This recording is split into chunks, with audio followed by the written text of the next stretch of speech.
안녕하세요. 시내가 책방입니다. 저는 책방지기 한 걸음씩입니다. 오늘은 새 책으로 이어령 씨의 지성에서 영성으로라는 책을 가지고 왔습니다. 이어령 씨는 1934년 충남 온양 출생으로 대한민국 예술원 회원이시고 문학 박사, 문학평론가, 이화여대 명예석좌 교수, 중앙일보 상임 고문, 유네스코 세계문화예술교육대회 조직위원회 위원장을 역임하고 계십니다. 1970년 문학사상 주간을 역임했으며 올림픽 개폐회식 식전과 문화행사, 대전 엑스포의 문화행사와 리사이클관을 주도, 초대 문화부 장관을 지내셨습니다.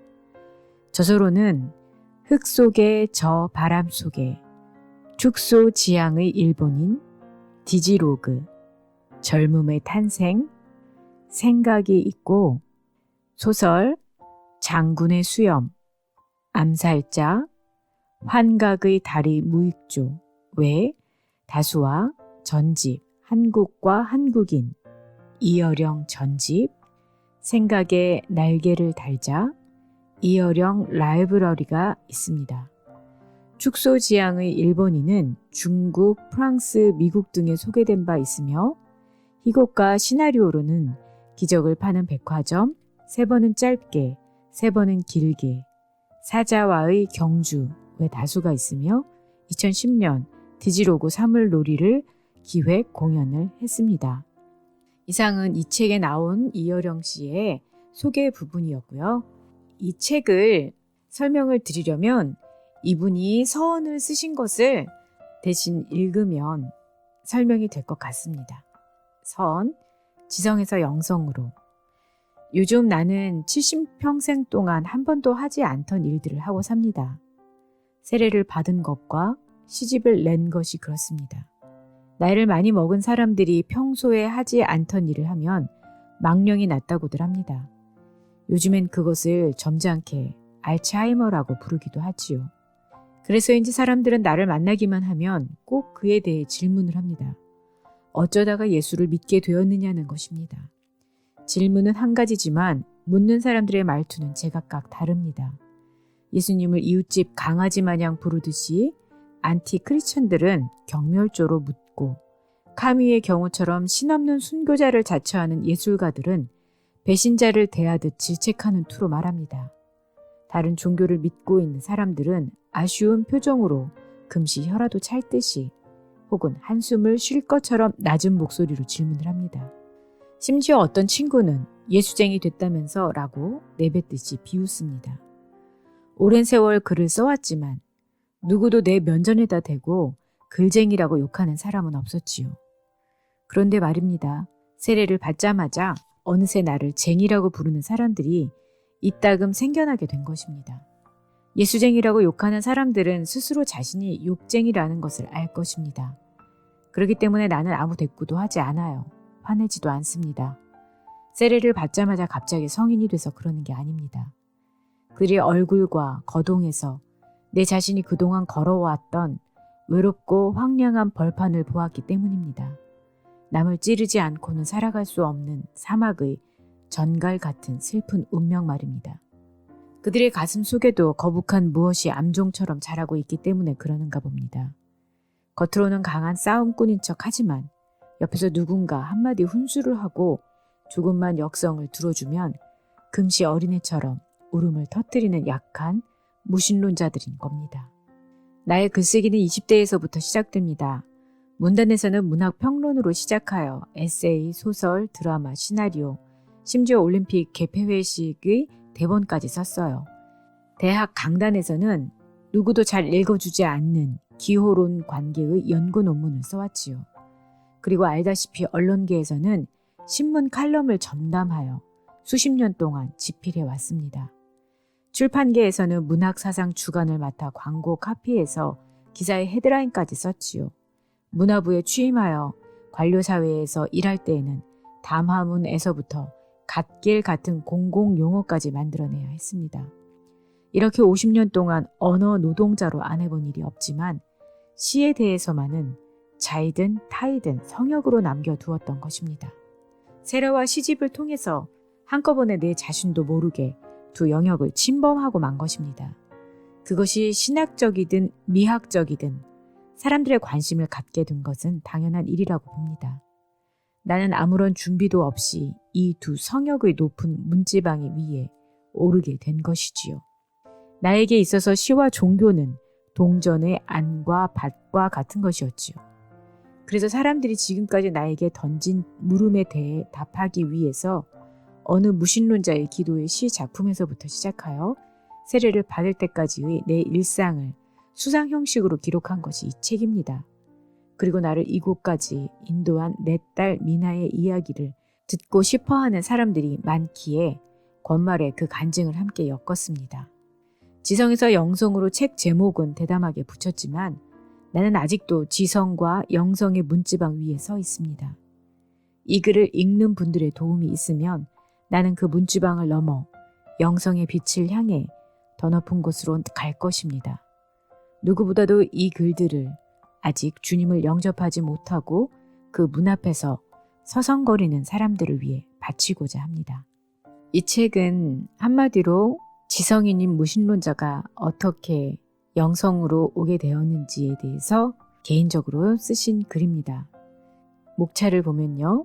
제1부 교토에서 찾다, 제2부 하와이에서 만나다, 제3부 한국에서 행하다, 제4부 아버지와 딸의 만남, 제5부 문지방 위의 대화로 되어 있습니다. 오늘은 제1부 교토에서 찾다 중에서 5장까지 정리해서 읽어드리도록 하겠습니다. 1. 쌀 한 자루, 영혼 한 자루의 무게. 어느 무신론자의 기도는 제가 세례를 받기 3년 전 일본 교토에서 쓴 글입니다. 남들은 시라고도 하고 기도라고도 하지만 그저 내적 독백을 메모지에 옮겨놓은 글이었지요. 슈퍼에 가서 장도 보고 밥도 지어 먹으면서 부산 피난 시절의 학생 때처럼 혼자 지내던 때의 일입니다. 하지 않던 일이라 힘도 들고 혼자 지내는 것이 무척 외로웠었나 봅니다.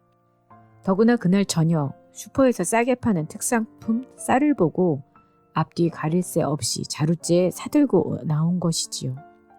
택시로는 너무 가깝고 걷기에는 너무 먼 거리였습니다.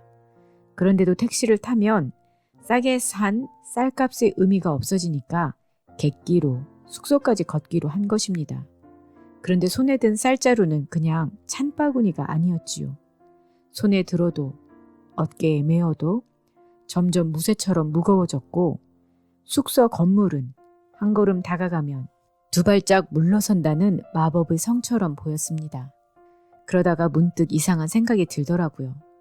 도둑처럼 쌀자루를 쥐고 밤길을 걷고 있는 우스꽝스러운 모습이 내 눈앞에 떠올랐던 것이지요. 하지만 내 입에서 흘러나오는 소리는 분명 웃음이 아니라 한숨이었습니다.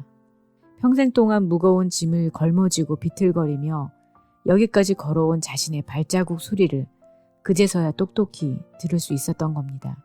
대체 이 쌀자루의 무게는 몇 킬로그램이나 되는 것일까? 평생 읽은 책 무게, 평생 써온 원고지와 컴퓨터의 A4 용지, 그리고 그 속에 담긴 문자와 정보의 무게는 또 얼마나 될 것인가. 그러나 등 뒤에서 억누르는 쌀자루의 무게보다도 더 참담했던 것은 내가 목표로 삼고 길을 쓰며 걸어가고 있는 내 창문의 불빛이었지요. 별빛처럼 보였지만 그것은 희망의 별도 동방박사를 인도한 구원의 별도 아니었지요. 윤동주 시인의 시 한 구절처럼 그건 분명 남의 나라 땅 다다미 사조반의 빈방 기껏 살아있는 것이라고는 바퀴벌레밖에 없는 형광등 불빛이었던 거지요. 그 쌀자루의 무게에 비해 내 영혼의 무게는 얼마나 되는지도 생각해 보았습니다. 멕시코의 감독이 만든 영화 21g이라는 것이 있었지만 인간 영혼의 무게는 라면 한 젓가락 정도밖에 안 된다는 말이 있지요.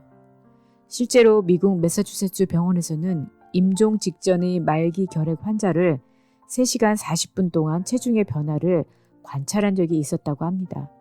그 결과 숨을 거두는 순간 그 환자의 몸무게가 1.25온즈 줄어든 사실을 알게 된 것이지요. 2년 반 뒤에도 임종 직전의 5 환자를 똑같은 방법으로 조사해 보았더니 역시 영혼의 무게는 1온즈 28g 정도였다는 겁니다. 그러는 동안 어떻게 왔는지는 몰라도 겨우 문 앞에까지 이르러서야 나는 쌀자루를 내려놓을 수 있었습니다. 그리고 방문 앞에서 초인종을 눌렀어요. 아무도 없는 빈방인 줄 번연히 알면서도 나는 초인종을 눌렀지요. 그러면 누군가 반갑게 뛰어나와 문을 열어주고 어서 오라고 얼마나 고생했느냐고 역성을 들어줄 것 같은 생각이 들었던 모양입니다. 물론 미친 짓이지요. 빈방에서 사람이 나올 리 있겠습니까? 초인종을 누르면 누군가 기다리다 문을 열어주는 이 작은 행복조차 누리지 못하고 사는 사람들이 이 세상에는 너무나 많을 것이라는 생각이 들더군요. 그날도 여느 날과 마찬가지로 제 손으로 교도소 쇠문과 같은 방문을 열고 방 안으로 들어갔지요. 무거운 짐을 내려놓고 내 썰렁한 방 안을 휘 둘러보았습니다. 별처럼 보였던 불빛도 방 안에 들어와 보니 초라한 그냥 전등불이었지요.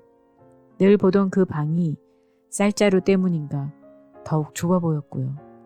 짐을 내려놓았는데도 이번에는 방 안의 모든 세간들이 날 짓누르고 있었습니다. 처음 한국을 떠나 이곳을 왔을 때만 해도 사방의 벽뿐 아무 물건도 놓여있지 않았는데 불과 몇 달 사이에 온 방 안에는 책이며 책상이며 TV며 그리고 플라스틱 주방용품까지 살림도구들로 꽉 차 있었던 겁니다. 물건을 많이 들여놓을수록 내 몸이 쉴 빈자리는 그만큼 사라지게 된다는 평범한 상식을 그날에서야 깨달았던 것입니다. 그리고 동시에 방을 가득 채우고서도 나를 구속하지 않는 것이 있었다면 그것은 빛이고 향기이고 바람과 같은 공기라는 것을 알게 된 것이지요. 그래요. 이 방 안을 물건이나 내 몸뚱아리로 채울 것이 아니라 빛과 향기와 공기처럼 눈에 보이지 않는 영혼으로 가득 채울 수 있다면 그런 생각을 하고 있을 때 문득 한 번도 펴보지 않던 성경의 한 구절이 떠올랐지요. 수고하고 무거운 짐진 자들아 다 내게로 오라. 내가 너희를 쉬게 하리라. 전등불이 다시 별빛으로 보였습니다. 컴퓨터가 놓인 책상이 재단으로 보였습니다. 아무 장식도 걸리지 않은 벽이 장막처럼 쳐져 있었습니다. 나도 모르게 경건하게 무릎을 꿇었지요. 하나님을 믿지 않은 사람이 기도를 드리고 있는 모습을 발견했습니다. 무신론자들도 기도를 드린다는 무슨 어법을 그때 찾았습니다. 쌀 한 자루의 무게와 영혼의 무게를 그때 처음으로 저울질해 보았습니다. 빛의 무게, 향기의 무게, 공기의 무게, 영혼의 무게는 그냥 가벼운 것이 아니라 하늘로 상승하고 있었지요. 많은 사람들은 쌀자루를 채우기 위해서 기도를 드리지만 오히려 이 무신론자는 무거운 쌀자루를 비우고 내려놓기 위해서 그리고 방 안을 물건이 아니라 보이지 않는 영혼으로 채우기 위해서 기도를 올렸던 겁니다. 쓰레기가 쌓여가는 내 방을 빛과 향기를 채우기 위해서. 2. 창조의 힘 흉내내기. 나만이 아닐 겁니다. 먹을 것이 족하고 목을 적실 물이 넘쳐나도 그리고 또 추위를 막아주는 단단한 벽이 있어도 어디엔가 나처럼 무거운 쌀자루를 내려놓고 빈방에 앉아서 몰래 기도를 드리고 있는 무신론자들이 많을 것입니다. 겉으로는 태어난 채 강한 채 오기를 부리다가도 누가 옆에서 조금만 보고 싶다, 사랑한다고 손을 내밀면 금시 울음을 터뜨릴 그런 사람들입니다. 그렇지요. 무신론자에게 그 기도는 더욱 절실하고 더욱 높게 울릴 수 있지요. 지금까지 세계는 두 쪽으로 갈라져 있었잖아요. 육신과 영혼, 지성과 영성, 마귀와 천사, 땅과 하늘, 순간과 영원, 그리고 불신자와 신자. 하지만 저녁이 되고 황혼이 땅으로 내려앉으면 빛과 어둠의 경계는 사라지고 말 것입니다. 믿는 자와 믿지 않는 자의 구별이 분명하지 않은 그레이존의 노을이 뜹니다. 마치 하나님의 영이 공허와 흑암의 무리를 떠다니시는 창세 이전의 공간과 비슷한 그런 시간 말입니다. 예술가가 아니어도 좋습니다. 하나님을 믿지 않은 사람이라도 이 창조의 순간과 감동을 부정하지 못해요. 왜냐하면 우리가 매일 보고 있잖아요. 동력 하늘에 최초의 빛이 떠오르며 어둠이 무너지는 그 장엄한 광경을 말입니다. 그런데 누구도 하나님처럼 그 빛을 보고 기뻐할 줄 모릅니다. 그 빛이 하나님이 보시기에 좋았더라는 그 대목을 보십시오. 창조는 바로 만족이요, 그 기쁨이었던 것이지요. 아주 짧은 한마디 말이지만 보시기에 좋았더라는 창조물에 대한 감상법. 하나님은 만드시는 분이요, 동시에 그것을 감상하시는 하나님이신 겁니다. 그러기에 하나님은 딱 한 번 만드시지요. 빛을, 하늘을, 그리고 땅을 두 번 만드시지 않아요. 인간은 하나님을 흉내내 무엇인가를 만들지만 똑같은 것들을 수십 번, 수백 번 만들면서 그때마다 불만과 후회와 아쉬움에서 한숨을 쉽니다. 그리고 하나님은 창조를 하실 때 그냥 기뻐하신 것이 아니라 반드시 그것에 이름을 지어 부르십니다. 다시 한번 조심스럽게 성경을 읽어보세요. 하나님의 빛을 낮이라 부르고 어둠을 밤이라 부르시니라. 이를테면 창조한 것의 이름을 다는 명명 작업으로 창조는 비로소 완성됩니다. 하나님은 시인이었던 것입니다.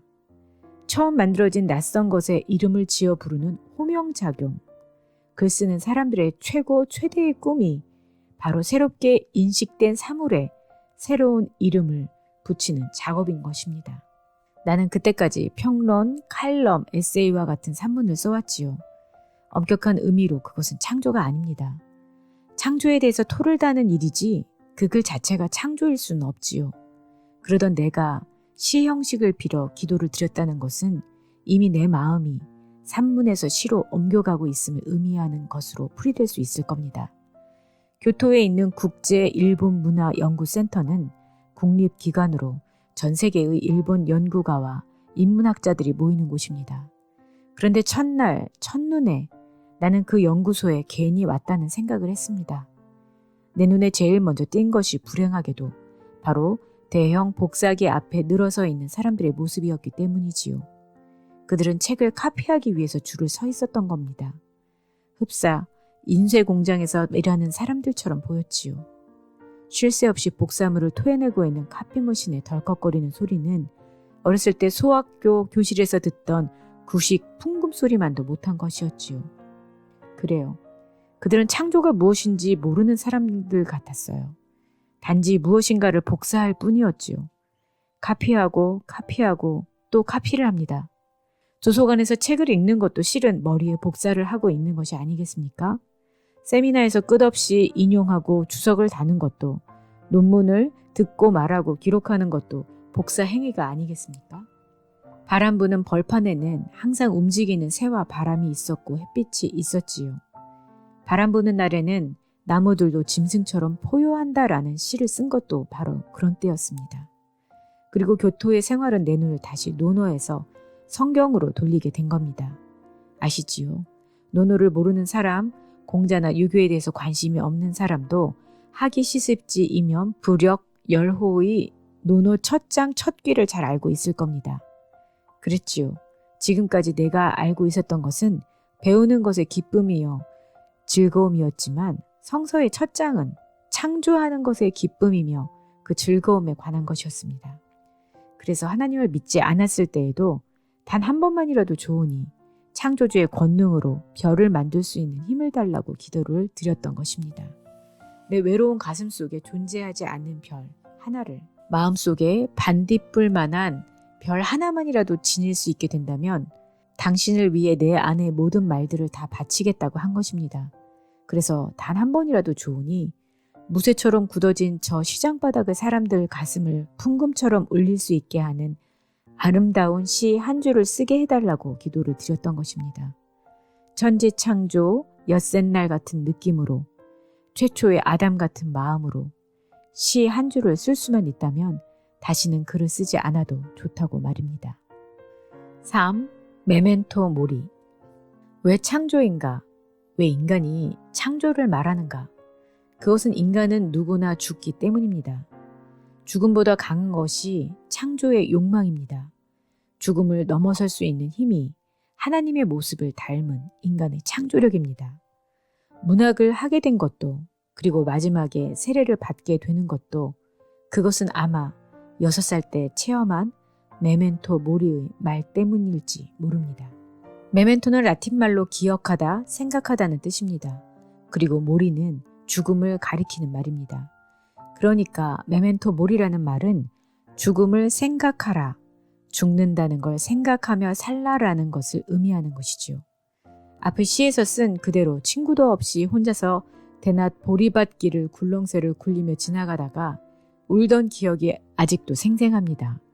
싸운 것도 아니고 돌부리에 채인 것도 아닙니다. 귀가 먹먹하도록 고요한 대낮, 새하얀 햇빛 한복판에 서서 아무 이유 없이 뺨을 타고 내리던 눈물방울을 느꼈지요. 생각해보세요. 학교에도 들어가기 전 6살짜리 아이가 무엇 때문에 울었을까요? 그리고 비밀처럼 아무에게도 그 말을 하지 않고 혼자 마음속에 간직해왔을까요?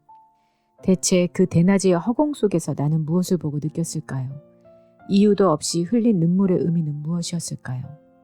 내가 말하는 죽음이란 숨이 멈추는 육신의 죽음만을 두고 하는 소리가 아닙니다. 죽음은 손에 잡히는 모든 것과 그 관계 사이에 존재하고 있는 것들이지요.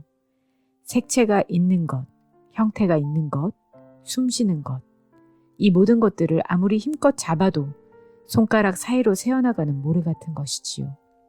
메멘토 모리는 나와 나 아닌 사람, 그리고 나와 나 아닌 사물들과의 거리를 나타내는 말이기도 하지요. 아이에게는 신과 다름없는 어머니와 나에게도 거리가 있다는 것을 그날의 눈물이 가르쳐 준 것입니다. 밤에 혼자 눈을 뜨면 어머니의 숨소리는 들리지 않고 칠흑 같은 어둠 속에서는 벽시계의 시계추 소리만 들려왔지요. 그럴 때면 몰래 주무시는 어머니의 코에 고사리같이 작은 손을 대봅니다. 그리고는 뜨거운 숨결을 느끼고 나서야 안심하고 다시 잠이 듭니다. 100년도 살지 못하는 인간들이 돌을 쌓아 천년간의 성과 도읍을 세우는 까닭도 생명이 쉬 사라진다는 것을 알기 때문입니다. 죽음이 내 곁에 있다는 것을 눈치챈 그때부터 나의 곁에는 늘 하나님이 계셨던 것입니다. 아이들과 공을 차고 놀 때에도, 감기에 걸려 콧물을 훌쩍거리며 혼자 누워있을 때에도, 내가 손을 뻗기만 하면 손이 닿을 수 있는 가까운 거리에서 하나님이 지켜보고 계셨습니다. 목숨 속에, 나의 숨결 속에 그분은 계셨습니다. 새끼손가락에 와 닿는 어머니의 입김을 느끼고 나서야 잠이 드는 6살짜리. 그 양볼에 흘렸던 눈물의 의미를 알게 된 것입니다. 메멘토 모리를 통해 어머니와 나의 관계, 하나님과 나의 관계는 가까워집니다. 죽음보다 강한 사랑, 모든 창조는 사랑으로부터 나온다는 것을 하나님을 믿기 전에 몰랐습니다. 지금까지 내가 써놓은 글들은 아무리 아름답게 써도 독이 들어있는 버섯인지도 모릅니다. 누구에게도 보여주지 않은 내 교토 일기 가운데는 죽음의 원죄 속에서도 무엇을 사랑하고 긍정하려고 몸부림친 낭자한 피의 흔적들이 엎질러진 잉크 자국처럼 번져 있습니다. 나에게는 하나님은 행복이 아니라 언제나 그렇게 슬프고 외로움으로 다가오는 존재입니다. 무릎을 깨트리거나 코피가 나면 엄마를 부르며 집으로 달려가는 아이처럼 상처를 입어야만 하나님을 부르며 달려가지요. 죽음의 의식 없이는 생명을 느낄 수 없는 것이 인간의 조건입니다. 죽음이 아니면 들을 수 없는 하나님의 음성. 이 원죄에서 벗어나 영원한 생명 속에서 어머니를 만나고 싶습니다. 아버지를 따르고 싶습니다. 그렇게 하나님을 만나보고 싶습니다. 무신론자는 아멘이라고 하지 않고 메멘토 모리라고 합니다. 교토 시절만 해도 나는 신없는 이방의 사람으로 주님을 생각했던 것이지요. 나만의 일이 아닐 겁니다. 한국 사람들은 유난히 죽는다는 말을 많이 쓰지 않습니까? 말끝마다 좋아 죽겠다고 하고 슬퍼 죽겠다고 하고 우스워 죽겠다고 합니다. 배가 고프면 배고파 죽겠다고 하고 배가 부르면 이번엔 배불러 죽겠다고 하는 사람들. 처음엔 그런 동족들이 싫었고 부끄러웠지요. 하지만 죽음은 삶의 극한 언어라는 것을 알게 되고 그것이 바로 하나님을 잊지 않고 살아가는 메멘토 모리라는 것을 알았지요. 4. 아버지의 이름으로. 사람들은 누구나 자신의 삶을 갖고 삽니다. 로빈슨 크루소처럼 무인도에서 표류 생활을 할 때가 있습니다. 나의 교토 생활 역시 그런 표류도에서의 삶이었고 그 섬을 통해서 조금씩 영성의 키가 자라고 있었습니다. 어렸을 때 높은 마루에서 떨어지는 꿈을 꾸면서 키가 컸듯이 영성의 키는 죽음의 심연으로 추락하는 악몽을 통해서 성장하는가 봅니다. 그러다 보면 어느새 혼잣말을 하는 일이 잦아지지요. 이게 어떻게 된 거지? 그래 맞아. 그렇게 해야지. 마치 누가 옆에 있기라도 한 것처럼 독백을 하는 버릇이 생긴 겁니다. 그리고 또 보지도 않는 텔레비전을 켜놓은 채 책을 읽는 이상한 버릇도 생겼습니다. 사람 소리가 그리웠던가 봅니다. 어떤 때에는 옆방에서 아버지의 헛기침 소리가 들려오기도 합니다. 이 세상에서는 다시 들을 수 없게 된 아버지의 기침 소리인데도 나는 그 환청에 놀란 것이 한두 번이 아닙니다. 식구들이 많았는데도 백수연까지 치르신 아버지의 곁에는 텔레비전만 있는 경우가 많았던 것 같습니다.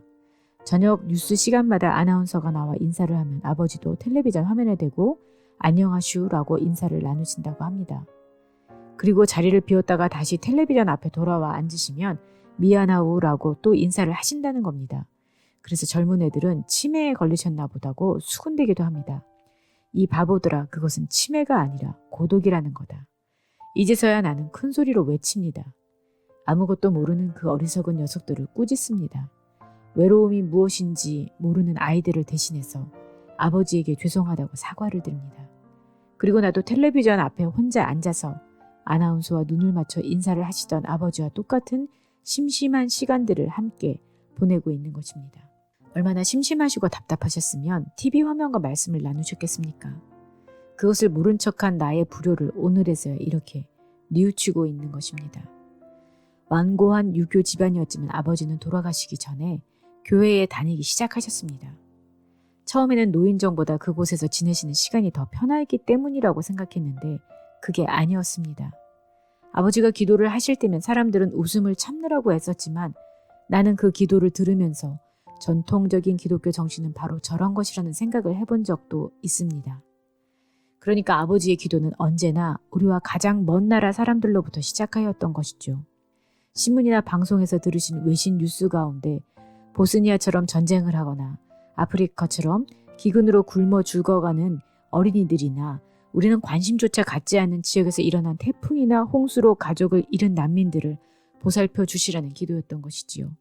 그 긴 기도의 끝에 이르러서야 겨우 한국과 우리 가족을 위한 기도를 하셨는데 그것도 아주 작고 멋쩍은 소리로 혹시 남은 복이 있으시면 우리 식구들, 어린 손자들에게도 좀 나눠주십사 하고 끝을 맺으십니다. 자기 아들한테는 보리밥 먹이고 모르는 손님한테는 쌀밥을 내놓는 마지막 한국인이셨을지도 모릅니다. 가마 타고 다니는 구한말에 태어나셔서 제트 비행기에 날아다니는 새천년 문턱에서 백수를 사신 분입니다. 정말 아버지는 자기 가족보다도 이웃 사람들을 먼저 생각하시는 분이었죠.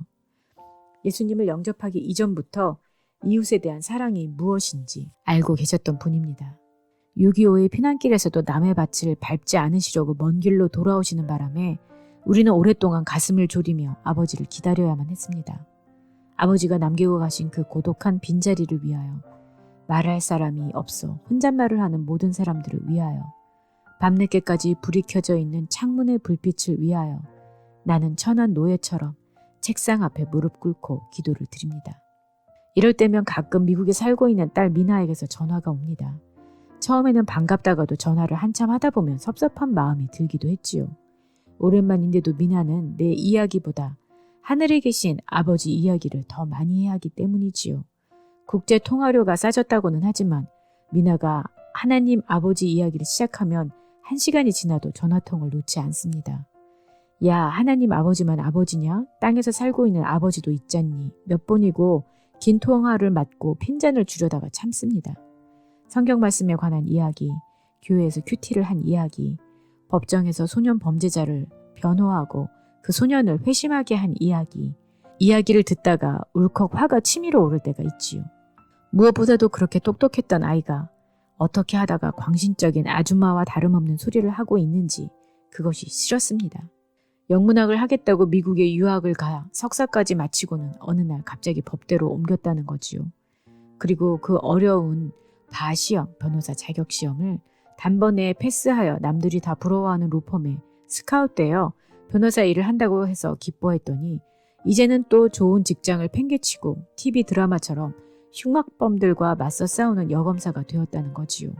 그런데 이제는 검사도 변호사도 아니라 모든 것을 다 포기하고 크리스찬이 되어 오로지 주님을 영접하는 일에 남은 생을 바치겠다는 겁니다. 그래도 나는 불평을 할 수 없었지요. 불행과 절망 속에서 미나를 지켜주고 위로하고 새 삶으로 인도해 주신 분은 지상의 이 아버지가 아니라 하늘에 계신 아버지였기 때문입니다. 나는 미나가 대학을 졸업하는 졸업식장이나 헌팅턴 베이의 고급 주택가에서 요트를 타고 다닐 때의 행복한 장면에서만 함께했을 뿐, 혼자 아이들을 기르고 있을 때, 암에 걸려 병원에서 수술을 받고 있을 때, ADHD로 아이가 학교를 제대로 다니지 못하여 매일 밤 울고 지낼 때, 대체 이 아버지는 어디에서 무엇을 했는가? 그분은 어떤 분이시기에 지상의 아버지도 해주지 못한 그 이상의 사랑과 보살핌으로 내 딸을 구할 수 있었다는 말인가? 나는 의심 많은 도마였습니다. 손바닥에 못자국을 보지 않고서는 아무것도 믿지 못하는 회의론자였지요. 하지만 그날 밤만은 미나의 긴 전화를 통해 예수님의 야위고 파리한 손바닥에 찍힌 못자국에 상흔을 만져볼 수 있었던 것 같았지요. 그래서 여전히 나에게 있어서 하나님 아버지란 텔레비전 앞에 앉으셔서 저녁 뉴스 시간마다 아나운서와 인사를 나누시고 말을 건네는 외로운 나의 아버지와 다를 것이 없었지요. 남들이 망령났다고 수군대던 그런 아버지. 그래서 분노의 목소리로 아버지 대신 큰 소리로 이 바보들아 라고 외치고 싶었던 그런 마음으로 나는 예수님을 보게 된 것이지요. 오, 설거지를 할 때가 왔구나. 부엌에서 음식을 만들어 본 적이 없는 사람들은 잘 모를 것입니다. 음식을 만드는 것은 창조의 시간과도 비슷하다는 사실을 말입니다. 하다못해 라면 하나를 끓이더라도 거기에는 날 것들이 불 속에서 서서히 변화해가는 과정, 그리고 전혀 다른 맛과 형태로 바뀌어가는 생성의 즐거움 같은 것을 발견할 수 있습니다. 비등점을 향한 상승과 그 기대감은 잠시 우리를 지루한 반복의 노동에서 해방시켜줍니다. 요리술은 불멸의 식욕을 만들어내는 일상의 연금술인 것이지요. 그러나 음식만큼 만들 때와 먹고 난 뒤가 다른 것도 없을 겁니다. 포식 끝에 싸늘하게 식어버린 음식 찌꺼기들은 더 이상 어떤 식욕의 대상도 아니고 창조의 상상력도 일으킬 수 있는 자극물도 아닙니다. 설거지는 단지 어두운 화순구로 흘러가는 고통의 상징, 희망 없는 노동일 뿐입니다. 그래서 부엌 일을 하는 사람들은 남은 음식을 먹어 치우는 방법을 택하기도 합니다. 음식이 아까워서도 아니고 폐기물을 되도록 덜 내겠다는 독일 주부 같은 환경의식 때문도 아닙니다. 설거지의 양과 그 노동을 조금이라도 줄이기 위한 수단에 지나지 않는 것이지요. 먹어 치운다라는 말은 아마도 한국어에만 있는 표현이 아닌가 싶습니다. 일본 말에는 설거지라는 고유어가 없이 그냥 사라 아라이라고 합니다. 영어도 마찬가지지요. 그러니 남의 나라 말에 어디 한국말같이 먹어 치운다는 말이 있겠습니까? 귀찮아서 음식을 먹어 치우는 이 기상천외한 일은 인간이 먹는 어떤 식사 행위의 항목에도 들어가지 않을 것입니다. 종래의 식문화로는 도저히 정의하기 힘들 것입니다. 히라빈들은 여자와 노예를 동일시했습니다. 그 이유는 단순한 차별이 아니라 노동을 경멸했던 히라빈들의 철학에서 비롯된 것이지요. 노동은 단지 인간이 생존하기 위한 것으로 자연의 필연성에 종속되어 있음을 의미합니다. 특히 여자들이 꾸려가는 가사노동이 바로 그런 것입니다. 적어도 노동에서 벗어나지 않고는 영속성, 명예, 그리고 탁월성 같은 심의의 자격과 조건을 갖출 수 없다는 겁니다. 누구든 가사노동에 얽매여 있는 한 본질적으로 노예와 다를 것이 없다는 겁니다. 설거지는 가사노동 중 가장 불명예스러운 일로 그것은 소비와 부패에 관련되는 일입니다. 설거지에는 아주 작은 비전이나 상상력이라는 것이 존재하지 않으니까요. 그리고 이 설거지의 노동에서 벗어나는 유일한 길은 먹어치우는 방법밖에 없는 것입니다. 잉여를 없애기 위한 식사, 식욕을 필요로 하지 않은 식사, 어쩌면 여기에 바로 현대인의 특성이 있는 것이나 아닌지 모르겠습니다. 히라빈의 분류에 의하면 이제 매일 설거지해야만 하는 나, 먹어치우는 방법을 터득한 나, 분명히 나는 노예와 다를 게 없습니다. 교토에 와서 꼭 한 달쯤 되던 날입니다. 무인도에 표류한 로빈슨 크루소와 여러모로 닮은 생활을 하고 있었던 거죠. 병원이 어디에 있는지 몰라 몸이 아프면 이것저것 약이 될 만한 것을 찾아 먹기도 합니다. 생소한 이름이 붙은 영양제, 해열제, 감기약, 짐 속에 묻어온 약들을 스스로 처방해 먹습니다. 로빈슨 크루소가 무인도에서 생활을 할 때 본질적으로 겪는 고통은 혼자라는 사실이었죠. 그런 상황에서 절실히 구하는 것은 인간에 대한 그리움이었던 것입니다. 그런데도 그의 표류 생활 중 가장 두렵고 놀라운 경험을 했던 것은 해안가에서 사람 발자국을 발견했을 때의 일이었지요. 그처럼 절실하게 사람을 찾고 그리워했는데 막상 사람의 발자국을 보았을 때 그는 공포로 온몸이 얼어붙고 맙니다. 연구소 생활이 표류도처럼 느껴질 때 가장 그리운 곳이 사람이었습니다. 누군가를 만나 함께 말을 나누고 식사를 하고 즐겁게 놀고 싶어질 때가 있었던 것이지요. 정말 어느 때는 아침부터 밤까지 단 한마디도 누구와 대화를 나눌 기회가 없을 때도 있었지요. 그런데도 막상 낯선 사람이 눈앞에 다가오면 간단한 목례를 하고 얼른 피해버립니다. 단순히 그들이 나와 다른 외국인이라서가 아니라 그들이 옆에 있으면 묘한 압박감을 받기 때문입니다.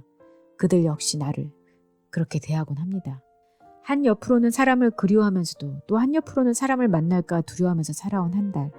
동굴벽에 가위표로 표시하듯 지나가는 날짜와 시간을 가슴에 칼질하면서 살아온 한 달. 한국이 너무나도 멀리 있는 것처럼 느껴지는 나날들입니다. 이제 지금껏 내가 남긴 것들, 내가 먹다만 그 음식들을 설거지할 때가 되었다는 것을 알게 된 것이지요. 내가 그동안 버려놓은 것들을 먹어치울 시간, 설거지를 해야 할 시간이 온 것입니다. 이제 내 탐욕스러운 식탁을 깨끗이 치울 것이며 테이블볼을 더 정갈한 것으로 갈아야 할 것입니다. 하수구에 물이 잘 흘러가는지도 점검해 보아야 할 것입니다. 식칼에 묻은 양념내를 깨끗이 씻어야만 사과 껍질을 벗겨 향기로운 냄새를 맡을 수 있을 겁니다. 무인도가 아닙니다. 로빈슨 크루소의 움막집이 아니라 이제 정갈한 집을 꾸며서 마르다와 마리아처럼 주님을 맞이할 준비를 해야 할 것입니다. 네, 오늘은 이어령 씨의 지성에서 영성으로라는 책 중에서 일부 교토에서 찾다 중에 1장에서 5장까지 정리해서 읽어드렸습니다. 다음 시간에는 일부 마지막, 즉 6장에서 14장까지 정리해서 읽어드리도록 하겠습니다. 구독과 알람을 설정하시면 편리하게 받아보실 수 있습니다. 그럼 다음 시간에 뵐게요. 안녕히 계세요.